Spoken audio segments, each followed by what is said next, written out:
I had my husband deported back to Nigeria where he belongs.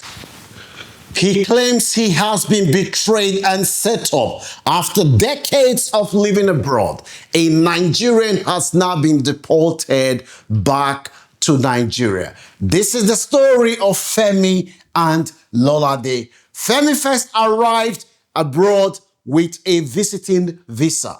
He met Lolade in 2012 in a mutual friends party. Lolade said it was love at first sight when she sighted Femi. She was 28 and Femi was 38. She thought the 10 years age gap means that Femi is a man who is ready to settle down.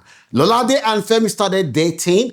After some time, Lolade saw that Femi was showing signs of seriousness to commit to the relationship. She took Femi to her parents and introduced Femi to her parents after Femi proposed to her.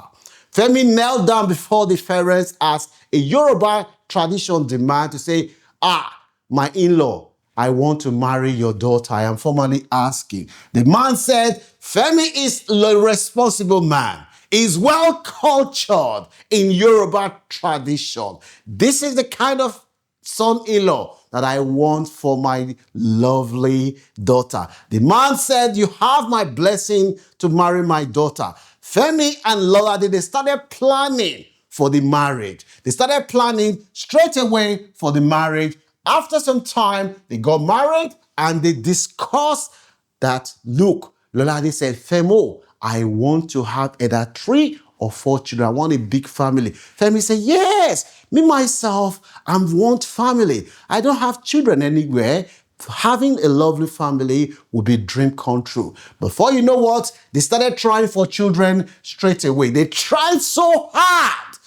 Lolade lost weight. She changed her diet. She stopped drinking, trying to prepare her body to be fertile so that the babies can start popping out straight away. They were trying so hard for the baby. Nothing was happening. Lolade was worried. We are trying. Nothing was happening. Babe, why don't we try IVF?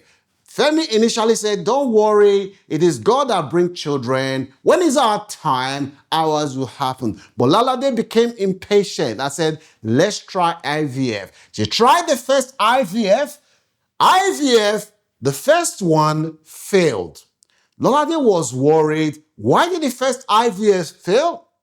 Then the second one tried again, it failed. Lolade the worry became so much to the point where she said, you know what? I have enough. Femi kept saying, look, we are Christians. Let's believe in God. After all, it is in the Bible that Abraham's wife did not have a baby until she was almost 90-something years. Ours will happen. The woman felt reassured. After all, every time she had miscarried, Femi will go and cook her pepper soup. Femi will go and make her everything, making sure the wife is not stressed. So the wife has no excuse or reasons to suspect that Femo wasn't in it completely. They tried the last one after 3 IVF. The last one again, it didn't work out. That is where the woman said, you know what?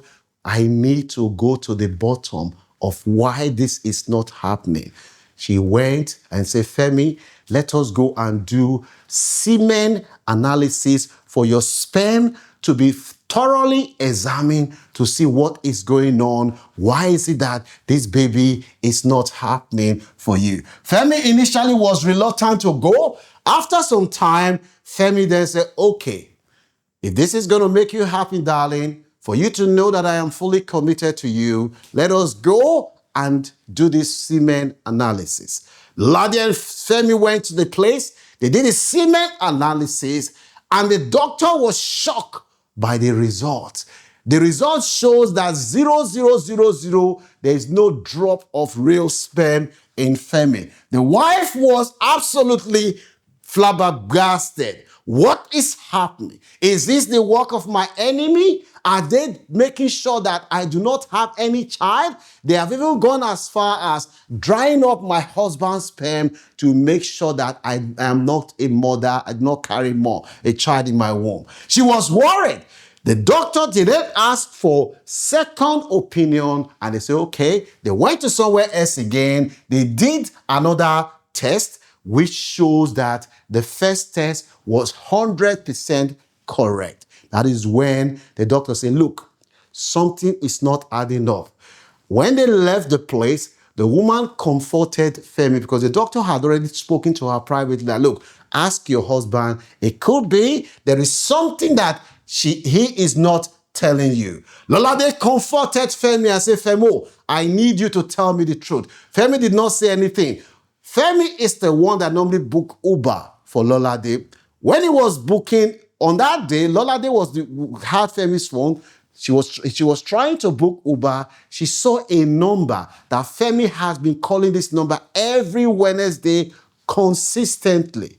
She took the number out from Femi's phone, wrote it down, booked the Uber, and she Googled the number when she got home, and to the greatest shock of her life, she realized that that number belongs to a fertility clinic.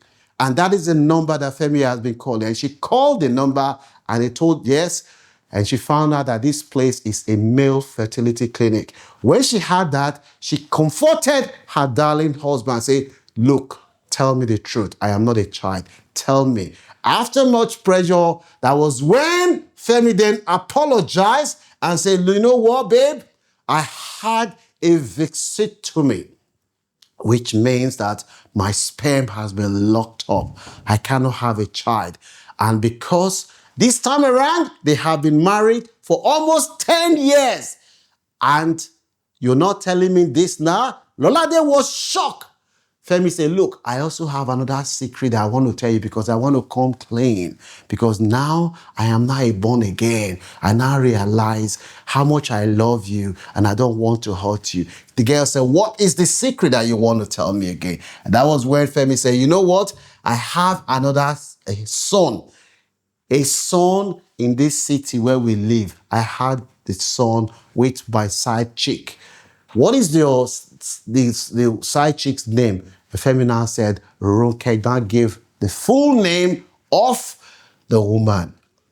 You have a side chick and a son, and you have done vasectomy for 10 years. We have had 3 IVF. We've been trying, and you did not tell me. The woman was shocked, but she did not wanted to act impulsively. She calmed down. She collected Ronke's full name.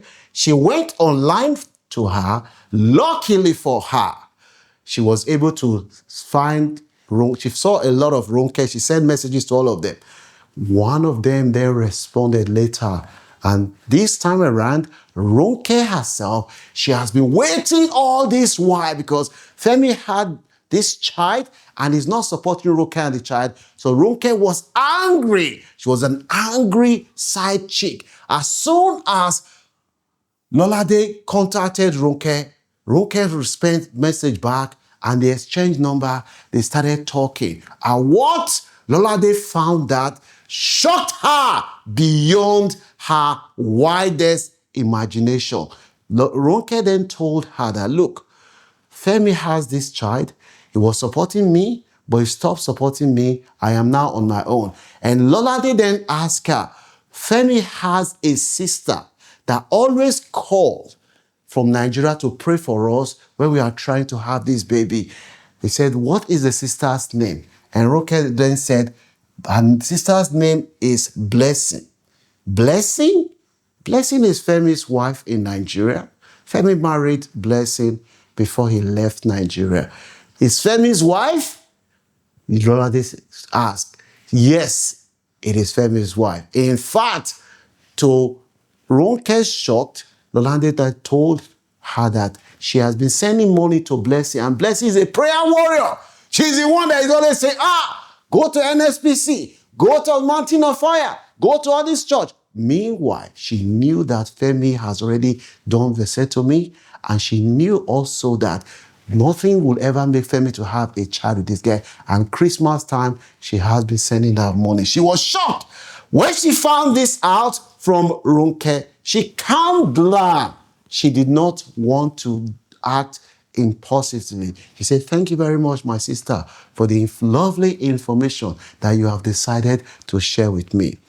She hired a lawyer straight away. Femi was already married in Nigeria and is now married to another woman where he is. By law, you cannot be married in Nigeria and still married to another woman. Femi, the woman did not even comfort Femi. She just calmed down. The lawyers were doing the work. The lawyers were doing the work behind the scene. Only one day, Femi came back. She gave Femi the letter that the immigration authority have sent her to inform her that Femi's permanent residence, which is indefinite leave to remain, has now been revoked. And Femi has now been told that he has to leave the country. And that is how Femi begged Lolade when he found out that he has a few days, he has been given a few days to leave the country, was begging, "This is the work of the devil. Please, I have repented. I am ready to reverse the vasectomy. Now we can start trying for baby today. I'll give you the best thigh I haven't given you before. In fact, I will eat a lot of vegetable and okwobi so that once I give you this time, you will have that baby." The woman said, "No, you go back to Nigeria. You can have that baby when you arrive in Nigeria, when you arrive in Muritala Mohammed." Femi said, "Please, it's the work of the devil." The woman said, "No, take your devil away." That was how Femi, after decades of living abroad, ended up being deported back to Nigeria. And the saddest part is that Lolade said, And at some point, I was so confused, I didn't know what else to do. So I went ahead and signed up for IVF. And he didn't complain. He didn't try to stop me. IVF is not a simple thing. It takes tons of poking yourself with needle on your stomach every morning. On the second round of the IVF, I had a very bad reaction from the hormone injection. I was bedridden for 4 days. It's one negative pregnancy test. Across my 4 years of trying, Femi Adeyemi, it shall never be well with you. If it better for you, make her know why. As you heard from Lolade, she's still hot. What are the lessons that we can learn from this story?